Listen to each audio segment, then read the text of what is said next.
사람이 없는 상점에 들어가서 현금을 훔쳐서 나오는 데까지 걸린 시간이 2분 정도밖에 안 걸렸습니다.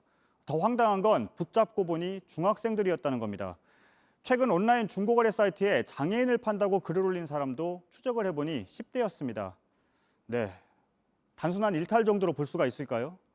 범죄를 저지르고도 되레 아직 14살이 안 돼서 처벌을 받지 않아도 된다며 맞받아치는 10대들도 있습니다. 김서연 기자입니다.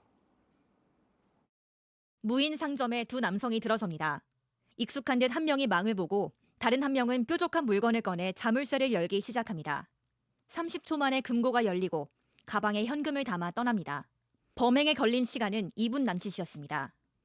가해 학생들은 CCTV가 있는데도 바로 아래서 금고를 털기 시작했습니다.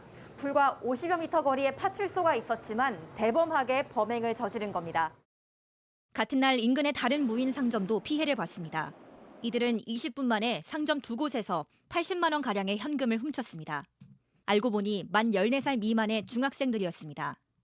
너무도 여유롭게 범행을 저질러서 근데 어리다는 걸 듣고 체왕봉 털리는 그 다음날 거기서 갔다 온 친구들이 오디션에 와서 사원에는 와서 성공을 해서 털어가고 경찰은 지난달 30일 두 학생을 특정하고 지난 5일에야 불러 조사했습니다. 하지만 할 수 있는 건 많지 않습니다. 이 사건을 수사 중인 경찰 관계자는 두 학생을 소년법에 따라 가정법원 소년부에 송치할 것이라고 밝혔습니다. 현행 소년법상 만 10살 이상부터 13살까지는 촉법 소년으로 범죄를 저질러도 법원에서 처분만 받습니다.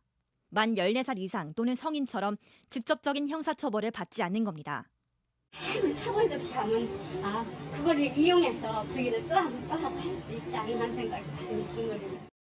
실제로 제주 서귀포시 일대에서 수십 차례 절도를 일삼았던 중학생 4명은 매번 훈방 조치를 받고 풀려났습니다. 결국 지난달 초 훔친 차를 몰다 뺑소니 사고를 내고 다시 붙잡혔습니다. 이런 상황을 악용한 사례도 있습니다. 지난달 30일 한 온라인 중고거래 사이트에 올라온 장애인을 판다는 내용의 게시물입니다. 다른 이용자들이 항의하자 게시자는 자신이 촉법 소년이라 문제될 게 없다고 맞받아칩니다. 경찰이 잡고 보니 실제로 촉법 소년이었습니다. 지난 한 해 범죄로 법원 소년부에 송치된 소년들은 8,600명이 넘습니다. 한 해 전보다 17% 늘었습니다. 자기들이 처벌받지 않음을 기화로 더 반복적이고 더 상습적인 범죄를 저지르는 그 13세를 우리는 여전히 보호처분에 머무르게 하는 것이 아니라 하지만 처벌 강화만이 해결책이 아니라는 의견도 있습니다. 또 다른 문제를 만들어내는 아주 나쁜 방법이에요. 아이가 가지고 있는 문제보다는 가정적인 문제가 거의 대부분인데 또 범죄를 저질러 보호 처분을 받게 되면 소년원 출신이란 낙인이 찍히는 것도 문제라고 말합니다.